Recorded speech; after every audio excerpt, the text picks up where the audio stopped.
The final goal is to eradicate humanity as we know it.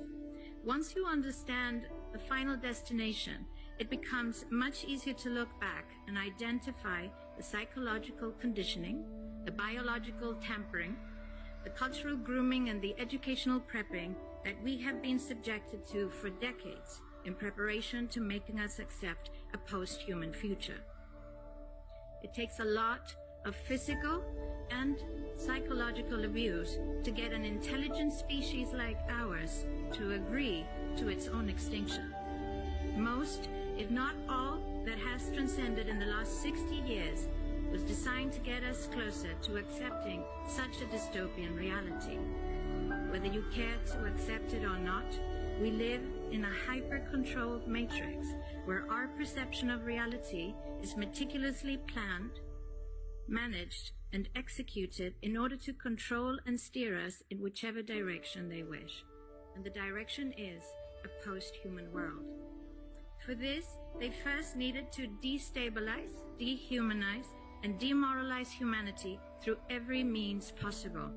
The destruction of the nuclear family, children being indoctrinated by the state, abortion, the eradication of God and spirituality from education, life in megacities and away from nature, toxic food, air and water, social media, replacing real human connection and interaction, engineered financial crisis and taxation, endless wars and massive migration, stress, anxiety, depression, drugs and alcohol, constant fear-mongering, moral relativism as the new religion, and I could go on and on about how humanity has been influenced and forced to move away from all the things that give us strength, security, purpose, and meaning.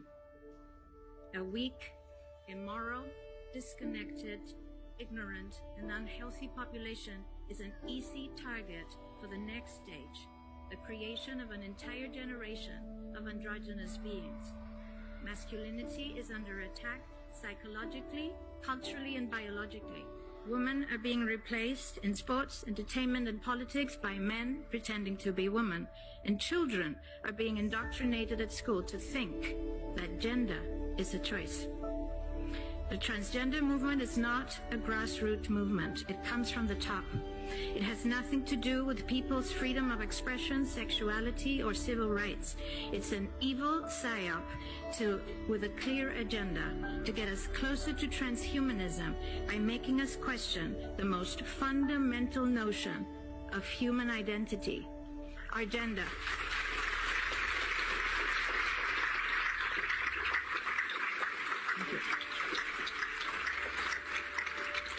If you don't know who you are, if you already identify as a hybrid between a man and a woman, you will be easily convinced to become a hybrid between human and machine. Gender ideology is the 2 + 2 = 5 from George Orwell's 1984 dystopian novel. It's the final test to see whether we will follow the most absurd party line towards our own extinction. But 2 + 2 = 4. And no matter how you choose to dress, call yourself, or change your physique, will not change that. The sad reality, though, is that in the gaslighting process to get us closer to a post-human future, they have mentally and physically harmed an increasing number of children and young people, and it's only getting worse. This must be stopped.